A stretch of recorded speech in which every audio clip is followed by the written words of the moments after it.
ada sebuah voice note yang beredar di media sosial yang ditujukan kepada Kapolda Jawa Timur itu untuk menggagalkan dan tidak memberikan izin kepada saya untuk hadir dalam rangka mengisi pengajian kebangsaan di Kecamatan Soko di Tuban, di Pondok Pesantren Tarbiyatul Thulab pimpinan Kiai Haji Ansori.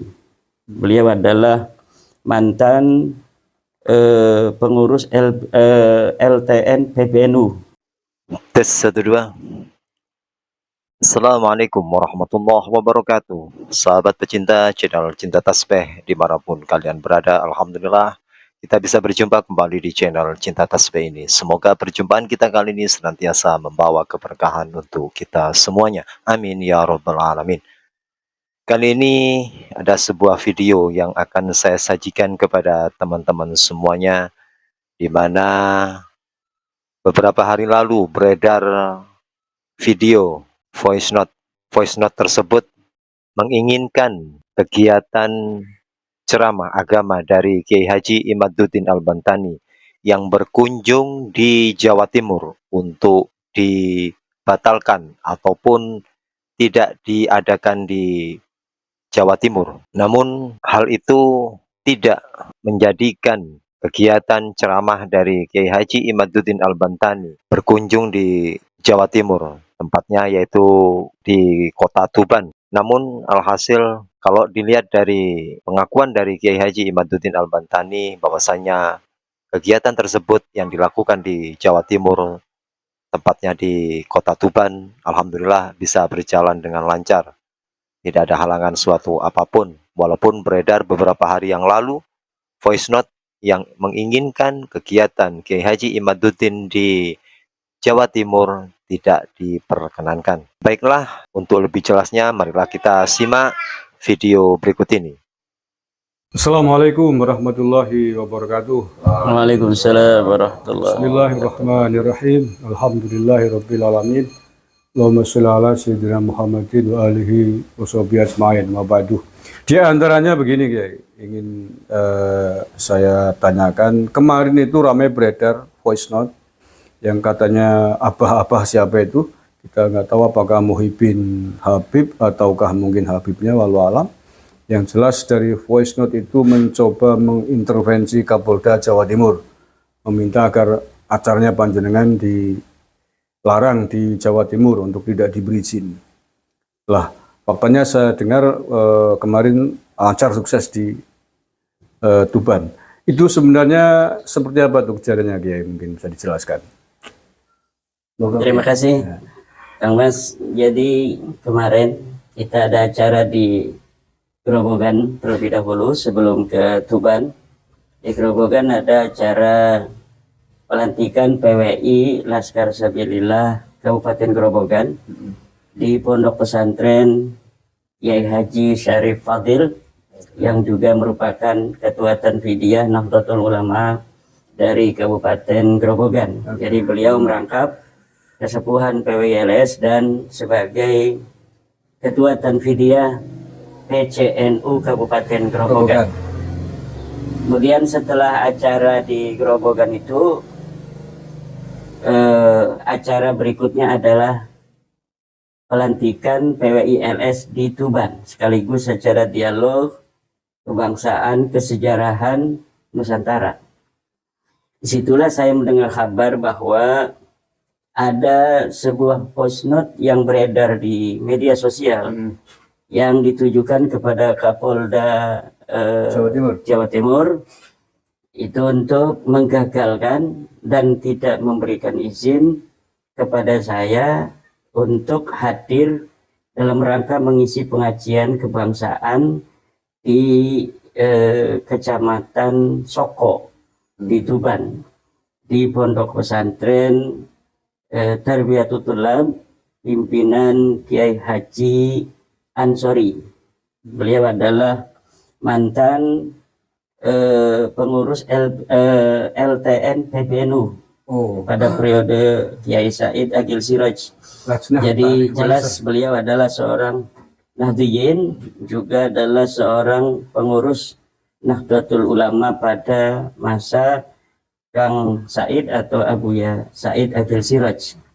Jadi tentunya saya sebagai Nahdliyin datang ke Tuban juga ke seorang kiai yang berlatar belakang Nahdliyin, kemudian PWI Kabupaten Tuban juga kebanyakan adalah para pengurus daripada PCNU dan MWCNU yang ada di Tuban. Para kiai-kiai NU yang ada di Tuban juga sangat apresiatif terhadap adanya PWILS di Tuban yang dibentuk kemarin. Maka sangat aneh ketika misalnya sampai ini kan sudah terjadi dan ini tidak ada masalah sebenarnya. Cuma apabila waktu itu Kapolda Jatim itu misalnya menerima usulan orang yang tidak dikenal itu, yang kelihatannya mengesankan. Dia sangat mengenal Kapolda itu. Kesannya seperti itu, walaupun bisa jadi itu hanya sebuah sok akrab. Iya, sok akrab yang sebenarnya Kapolda juga tidak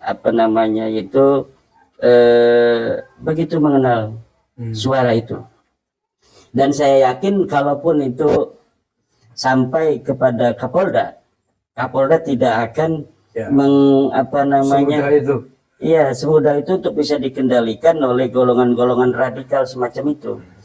Karena dari narasi bicara daripada orang yang ada di dalam voice note itu, saya dapat untuk menganalisa bahwa kalimat-kalimat seperti itu bukan dari kiai-kiai NU, bukan dari kiai-kiai Nahdliyin yang cara bicara dengan seorang petinggi dari kepolisian semacam Kapolda itu dengan bahasa-bahasa yang seakan-akan dia itu lebih tinggi daripada Kapolda, dan seakan-akan Kapolda itu bisa untuk berada di dalam kehendaknya, berada di dalam komando dia untuk begini, untuk begitu gitu. Padahal acara ini adalah acara pengajian warga NU semua, di mana Jatim adalah merupakan poros utama Nahdliyin di Nusantara, karena di Jawa Timur adalah lahirnya Nahdlatul Ulama. Rais Am pertama juga adalah dari Jawa Timur. Yang akan datang juga adalah warga NU yang kebetulan juga seorang pengurus NU di tingkat wilayah Provinsi Banten, juga salah seorang pengurus di LBM PBNU. Ya masa iya gitu. Tentunya ajaran-ajaran yang dibawa oleh saya adalah ajaran-ajaran yang tidak akan berbeda dengan NU, nggak bakal.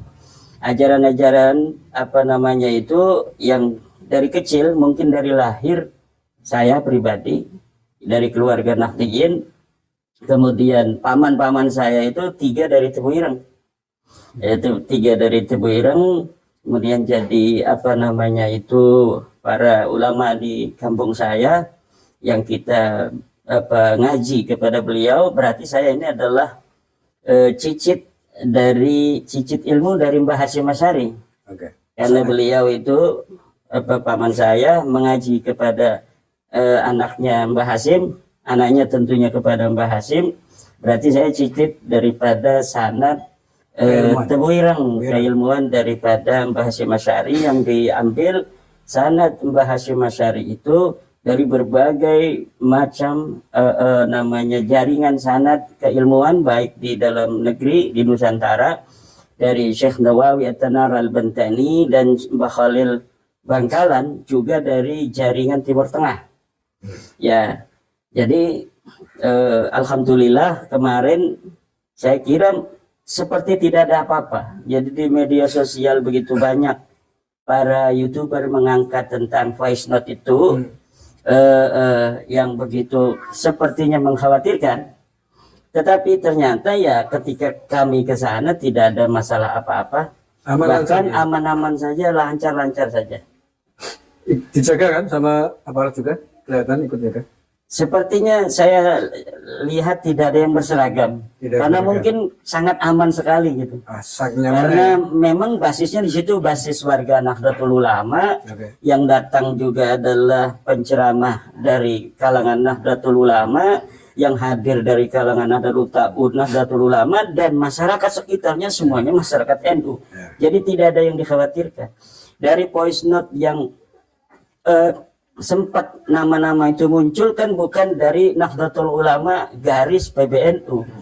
Jadi ada nama-nama beberapa yang disebutkan dalam voice note itu adalah mereka yang menamakan NU garis lurus. Ya. Seperti nama Ustadz Lutfi Basari dalam voice note itu muncul, Ustadz Ramli Al-Idrus, Itu Romli. itu nama itu disebut. Jadi rupanya voice note itu disemangati dan ditenagai oleh usulan-usulan NU garis lurus. Iya, klaimnya Bukan begitu. dari Nahdlatul Ulama Mbah Hasyim Asy'ari. Kalau Nahdlatul Ulama Mbah Hasyim Asy'ari yang ngawal saya itu banser-banser, ya kan, acara di situ juga acara banyak yang menggunakan pakaian-pakaian NU, banser, muslimat dan lain sebagainya. Kalau sanadnya NUGL ya kita sudah bisa menyimpulkan siapa mereka lah ya, Betul. kelompok sana gitu. Jadi aman, kesimpulannya aman, lancar, aman, terkendali. Aman, lancar. Di situ kita bicara tentang Nusantara, tentang nasab Ba'lawi yang lagi banyak ingin masyarakat tahu. ya. Bagaimana nasab Ba'lawi, apa namanya itu, menurut kesimpulan saya. Ya saya terangkan apa adanya sesuai dengan apa yang saya baca, apa yang saya simpulkan dari berbagai macam literatur yang saya baca tentang nasab Ba'lawi, bahwa memang ini mohon maaf ya, bahwa Ba'lawi ini memang bukan keturunan Nabi kan Mas. Jadi kita dengan berat harus mengatakan itu dan tidak boleh bergeser dari kesimpulan ilmiah. Apa yang kita temukan, apa yang kita baca daripada kitab-kitab yang ada di zamannya, di masanya. Oke. Ya. Kemarin kan gini Kiai, kita ambil dari Buya Yesai Takil Sirat ya, yang terakhir di Malaysia kan menyampaikan bahwa tesisnya panjenengan sampai hari ini belum ada yang sanggup membantah satupun. Memang belum ada yang membantah ya. Ya saya kira Secara kalimat ilmiah gitu. membantah secara ilmiah itu kan sebenarnya sederhana. Kalau dalam bab nasab itu kita hanya memerlukan data, dokumen. Nasab itu membutuhkan adanya dokumen karena nasab itu terkait dengan sejarah, sejarah itu terkait dengan dokumen. Ketika yang diaku adalah tokoh yang ada di abad ke-4, ke-5, maka harus kita cari kitab-kitab yang ada di abad ke-4, ke-5 itu apakah memverifikasi pengakuan mereka sebagai keturunan Nabi. Setelah kita cari kitab-kitabnya ada, kitab abad ke-4, ke-5, ke-6 semuanya ada Kang Mas. Menerangkan tentang yang diakui itu kan Ahmad bin Isa. Ahmad bin Isa katanya punya anak Ubaid. Kita tinggal verifikasi di sana. Apa benar ini Ahmad bin Isa ini punya anak namanya Ubaid? Ya mohon maaf ketika kita mencari ternyata tidak ada nama Ubaid itu. Jadi Ubaid ini bukan anaknya Ahmad bin Isa. Jadi belum terbantahkan itu sampai hari ini. Ya bisa dibilang begitu, belum terbantahkan. Kalau menurut saya ya tidak ada yang bisa membantah Kang Mas. Karena algoritma dari apa yang kita baca tidak memungkinkan. Kalau misalnya ada yang bikin palsu misalnya Kang Mas, ini ada kitab abad 5 dia bikin gitu, nggak bakal sempurna, pasti akan bisa dibantah oleh banyaknya kitab-kitab yang akan mengkontradiksi daripada apa yang mereka ciptakan itu, nggak bakal bisa. Karena memang datanya tidak ada, orangnya pun itu saya katakan fiktif itu, dalam arti fiktif dengan kesejarahan yang mereka ciptakan itu. Misalnya Ubaid begini, Ubaid begitu, itu fiktif yang semacam itu, karena Ubaid itu bukan anak Ahmad bin Isa. Ubaid itu bukan mujtahid mutlak. Ubaid itu tidak punya anak namanya Alwi. Ubaid itu anaknya Isa, Ubaid bin Isa, bukan Ubaid bin Ahmad bin Isa. Dan Ubaid bin Isa ini saya sudah temukan orangnya bukan keturunan Nabi. Ya saya bilang begitu. Tuan-tuan yang aku turun Nabi ini yang kalian yakini selama ini sudah ada datanya bahwa leluhur kalian Ubaid ini bukan keturunan Nabi. Mohon maaf, kami tidak bisa untuk menutupi ilmu ini karena ini berkaitan dengan nasab baginda Nabi besar Muhammad SAW, di mana kita berkewajiban untuk menunjukkan rasa cinta kepada Nabi Muhammad. Di antaranya dari rasa cinta kita adalah menjaga kemuliaan keluarga beliau, menjaga nasab-nasab beliau. Jangan sampai ada oknum atau satu klan tertentu menisbatkan kepada baginda Nabi dengan palsu, dengan berdusta. Dan kita ingin keluarga Rasulullah SAW beserta keturunannya ini suci daripada dukhala, suci daripada ad'iyah, para pengaku-pengaku dan para penyusup-penyusup nasab. Apalagi jika kemudian mereka itu yang mengaku akhlak-akhlaknya jauh dari akhlak baginda Nabi besar Muhammad SAW, tentunya sangat merugikan daripada nama baik, nama suci yang mulia Nabi Muhammad dan keturunan beliau itu. Begitu. Terus ini Kiai, kemarin kan belum lama ini ada Kiai Sepuh yang mengatakan bahwa kalau mencari kitab sezaman ya nggak ada di Yaman kan masa situasi perang gitu. Abad ke-5, abad ke-6 dan seterusnya nggak ada kitabnya, kitab sezaman gitu. Itu gimana jawabannya itu? Kalau ada narasi yang mengatakan bahwa di abad-abad itu orang-orang Yaman itu nomaden, ada perang dan sebagainya, itu tidak terbukti. Sehingga mereka, kata beliau, tidak bisa mengarang dan menulis kitab pada masa itu, tidak terbukti dengan banyaknya kitab-kitab yang kita temukan. Di Yaman banyak sekali kitab yang dikarang pada masa itu, karena Hadramaut itu adalah pusat peradaban Islam selain di Irak pada saat itu. Jadi kitab-kitab yang dikarang banyak, ada di situ ada Al-Iqlil, di situ ada Tabaqat Fuqaha'il Yaman, ada Tarikh Al-Musallam, Al-Lahaji, kemudian ada lagi Tarikh dari Bani Rasul, itu ada At-Tuhfatus Tsaniyah, di situ ada Al-Janadi dan lain sebagainya, Al-Maqrizi. Banyak sekali. Berarti banyak kitabnya gitu ya? Kitab-kitab, ya buktinya kita bisa menemukan nama anaknya Ahmad bin Sayang asli, ada 3, Muhammad, Ali, dan Husain, itu dari kitab-kitab yang dikarang pada abad-abad itu. Kecuali misalnya gini Kang Mas, memang kitab yang lain pun tidak ada yang dikarang. Kemudian baru muncul di abad 9. Itu mungkin kita tidak bisa memberikan bukti dan dalil bahwa pengakuan di abad 9 ini adalah salah. Tapi ketika kita telah bisa membuktikan di abad-abad sebelumnya sudah dinyatakan di dalam kitab-kitab nasab itu bahwa Ahmad bin Isa tidak mempunyai anak namanya Ubaid, dengan disebutkannya nama-nama anak yang lainnya itu Muhammad, Ali, dan Husain, itu apa yang diaku di abad 9 itu kita bisa bantah. Ini abad sebelumnya kok tidak ada nama ini, kok tiba-tiba muncul, gimana caranya? Gimana tidak benar ya yang disampaikan oleh beliau? Tidak benar. Artinya di abad ke-5, 6, 7, 8 kitabnya banyak. Tidak banyak. Kok bisa disampaikan katanya nggak ada? Atau mungkin salah paham mungkin. Mungkin salah menerima informasi dari orang-orang yang memberi masukan. Yang dimaksud mungkin kan tidak ada di kitab zaman, yang tidak ada itu nama Ubaidnya mungkin kan, bukan kitabnya. Kalau beliau mengatakan kan tidak ada kitabnya. Ya, karena kitab sejaman dengan nama-nama leluhur mereka yang disebutkan hari ini tuh ada. Masing-masing dari abad ke-5, ke-6, ke-7 itu sudah ada kitabnya. Kalaulah mereka leluhurnya itu turun Nabi, sudah masuk di kitab itu. Sampai abad 9 pun kitab yang dikarang di abad 9 namanya kitab Umdatul Talib Al-Kubra karya Ibnu Inabah, itu tidak menyantumkan mereka sebagai turun Nabi, padahal waktu itu leluhur mereka itu namanya Abdurrahman As-Sigaf, itu orang yang mulai muncul sebagai ulama. Tetap ulama-ulama nasab yang pada zaman itu ada dan menulis tidak memasukkan dia sebagai keturunan Nabi. Hada yadullu ala annahum laisu min dzurriyyati Rasulillah Muhammadin sallallahu alaihi wasallam. Ini menunjukkan bahwa betul-betul mereka ini bukanlah keturunan baginda Nabi Muhammad SAW. Oke, terakhir ini. Ini kan polemik ini sudah berjalan 1 tahun lebih ya. 18 bulan. 18 bulan bahkan ya. Kita mengikuti dari awal dan saya sering mendapatkan pertanyaan ini bagaimana nih mau selesainya, follow up-nya. Nah dari pengalaman Kiai Ahmad langsung ini yang sebagai tokoh utamanya, kira-kira mau seperti apa ini penyelesaiannya?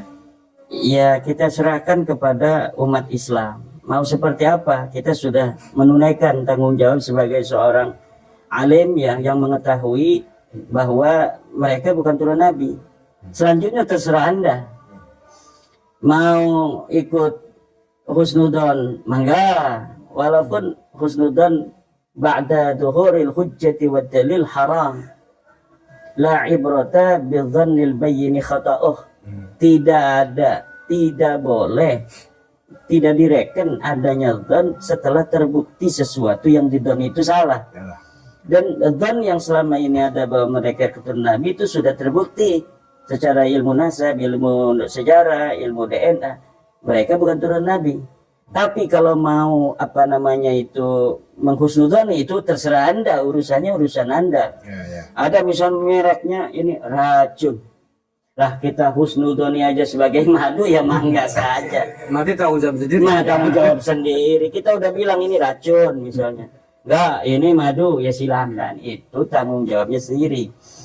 Yang perlu diingat adalah bahwa narasi-narasi pengakuan mereka yang kemudian diikuti oleh akhlak-akhlak yang jelek itu merugikan dan menyakiti Rasulullah Muhammad SAW. Kalau orang yang mengaku ini misalnya mengaku bohongnya, tetapi dia laganya soleh, kalau setiap ada orang ngasih uang 2 juta, ini siapa ngasih 2 juta, itu mengangkat nama Rasulullah walaupun bohong. Tapi ini bukan ngasih, dia ngaku cucu Rasul, tapi kalau ada orang, hei minta, ini cucunya Rasul minta duit ya. Duitnya Rasul. Nah, ini merugikan nama besar, nama baik Rasulullah SAW. Dalam Al-Quran dikatakan walladzina yuduna Rasulullah lahum adzabun alim. Siapa orang yang menyakiti Rasulullah, mereka akan mendapatkan siksa yang memedihkan. Bukan hanya bagi mereka orang-orang yang berdusta tentang nasabnya kepada Rasul, tapi juga orang-orang yang membelanya. Padahal ada hujah-hujah yang rajihah, hujah-hujah yang sahihah, bukti-bukti yang kuat, tapi mereka mengabaikan itu karena suatu hal, baik hal duniawi maupun hal-hal lainnya. Maka saya kira ini orang-orang yang akan mendapatkan daripada apa yang ada di dalam ayat itu, lahum adzabun alim. Ya, ini yang kita ingin mengajak kepada mereka yang mempunyai amanah ilmiah dari Allah Subhanahu wa taala. Mereka belajar di pesantren tentang bagaimana kebaikan, bagaimana kebenaran, cara membaca kitab kuning. Ya, tinggal dibaca aja kitabnya. Kemudian kosongkan perasaan kita dari segala apapun yang terkait selain dengan ilmu itu. Insya Allah kesimpulannya akan sama dengan saya, bahwa Ba'lawi ini bukanlah keturunan dari baginda Nabi besar Muhammad SAW. Kita bukan benci Kang Mas, kita sama sekali. Kalau kita diawali karena kebencian dan lain sebagainya, maka man asraqat bidayatu asraqat nihayatuhu. Orang yang mulai dari kebaikan, orang mulai daripada sesuatu yang baik, insya Allah ujungnya baik. Begitu pula sebaliknya, orang yang mulai dari kejelekan, kejahatan, ujungnya itu enggak baik. Dan insya Allah apa yang kita lakukan ini ala haqqin, karena kita ingin menjaga daripada nasab baginda Rasulullah Muhammad SAW. Ini dilakukan karena kecintaan kepada ahli baitin Nabi, dilakukan untuk kecintaan kita kepada umat Islam Indonesia, terutama kita lakukan demi kecintaan kita kepada bangsa dan negara kita. Karena pengakuan mereka sebagai turunan Nabi ada kaitan juga dengan kebangsaan, ada kaitan dengan NKRI, karena beberapa perbuatan-perbuatan, narasi-narasi yang mereka ungkapkan kepada pengikutnya juga berkaitan dengan potensi perpecahan yang ada di bangsa kita. Ya, gitu. Oh ya, oke. Terakhir Kiai. Sekali lagi terakhir. Kemarin kan Kiai Ahmad barusan diundang podcast bareng Bang Haji Rumah Irama ya. Walaupun belum tayang. rekaman ini podcastnya Bang Haji belum tayang. Saya mendengar katanya banyak yang mengintimidasi Bang Haji Roma Irama dan lain sebagainya. Walau alam ini khusus. Kalau menurut Kiai Ahmad, sikap Bang Haji Roma Irama dalam kasus ini sebagaimana Kiai Ahmad kemarin bertemu itu seperti apa kira-kira? Apakah pro sana? Saya pengagum Bang Haji dari dulu, bukan hanya karena ciptaan lagu-lagunya yang menginspirasi, bukan hanya dari suaranya yang indah, tapi juga dari karakter beliau. Karakter perjuangan yang beliau tampilkan selama ini. Beliau, coba kita lihat perjuangan beliau di dalam dakwah sejak tahun 70-an. Beliau rela untuk tidak masuk TVRI hanya untuk karena sikap idealisme beliau dalam partai P3. Ya. Nah, dari situ kita akan dapat mengambil iktibar bahwa hari ini pun ketika beliau sudah turun gelanggang, turun gunung untuk ikut serta di dalam memberi pencerahan terhadap umat Islam Indonesia khususnya, kemudian ada intimidasi, ada persekusi secara media dan lain sebagainya. Saya kira beliau tidak akan berubah seperti dulu. Beliau akan kukuh dengan apa yang beliau yakini. Kalau menurut beliau ini adalah sebuah kebenaran, saya yakin walaupun dia ancam dan bagaimanapun intimidasi yang sampai ke beliau akan teruskan. Barangkali mungkin beliau sudah terlalu kenyang lah ya. Kalau dulu kan intimidasinya melibatkan aparat. Betul. Baru hari ini kan melibatkan keturunan pengungsi kan. Jadi mungkin jauh lah ya levelnya. Tapi sepertinya kalau saya lihat ya Bang Haji Roma Irama itu memang ikhlas ya, tulus mencari kebenaran kalau saya. Apalagi yang ingin beliau raih, ketenaran sudah ada. Kalau misalnya orang menyangka beliau nyari ketenaran untuk apa? Bahkan mungkin kalau dihitung-hitung rugi beliau. Ya, betul. Tetapi karena sikap beliau, jiwa beliau, karakter beliau, yang kita juga tahu ayah beliau seorang pejuang. Ya. Dulu di Siliwangi kan, pejuang 45. Leluhur beliau juga adalah merupakan para pejuang-pejuang di masa Kesultanan Banten. Saya kira karakter seperti beliau tidak mudah untuk dikendalikan. Dan nggak mungkin mencari ketenaran ya. Bukan. Nggak masuk akal ya. Sahabat pecinta channel Cinta Tasbih yang dirahmati Allah Subhanahu wa taala, itulah penyampaian yang telah kita dengarkan bersama-sama, yaitu Kiai Haji Imaduddin, bahwasannya beredarnya voice note tentang larangan Kiai Haji Imaduddin untuk mengisi kegiatan ceramahnya di Jawa Timur, tepatnya di Kota Tuban. Alhamdulillah berjalan lancar, tidak ada halangan suatu apapun, walaupun sudah beredar voice note yang ingin menggagalkan kegiatan Kiai Haji Imaduddin Al-Bantani. Semoga video ini menjadikan kita semakin dewasa dan semakin cerdas untuk melihat ulama-ulama Nusantara yang harus kita teladani dan harus kita ikuti.